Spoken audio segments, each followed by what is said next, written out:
முஸ்லீம்கள் ஏன் ரமலான் மாதத்தில் நோன்பு வைக்கிறாங்கன்ற சந்தேகம் மாற்று மதத்தினருக்கு நிறைய இருக்கும்.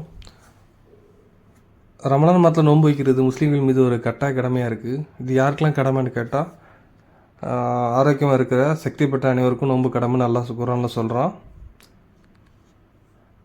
இதில் யாருக்கெல்லாம் விதிவிலக்குன்னு பார்த்தீங்கன்னா, வயதானவர்கள், முதியவர்கள், சிறுவர்கள், நோயாளிகள், அவங்களுக்கெல்லாம் இந்த நோன்பு கட்டாய கடமை இல்லை. யாரெல்லாம் ஆரோக்கியமாக ஹெல்த்தியாக இருக்காங்களோ அவங்க கண்டிப்பாக நோன்பு வைக்கணும்னு அல்லாஹ் குர்ஆனில் சொல்கிறான். அல்லாஹ் குர்ஆனில் சொல்லும்போது, நம்பிக்கை கொண்டோரே, நீங்கள் இறைவனை அஞ்சுவதற்காக உங்கள் முன் சென்றோரின் மீது நோன்பு கடமையாக்கப்பட்டுள்ளது போல் உங்கள் மீதும் நோன்பை கடமையாக்கிறோம் அப்படின்னு அல்லாஹ் குர்ஆனில் சொல்கிறான்.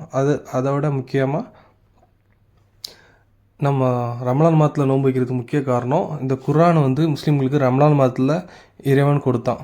ஸோ அதை சிறப்பிக்கும் விதமாக முஸ்லீம்கள் ரமலான் மாதத்தில் நோன்பு வைக்கிறாங்க. ஸோ அதனால் முஸ்லீம்கள் நோன்பு வைக்கிறதுங்கிறது ஒரு கட்டாய கடமை.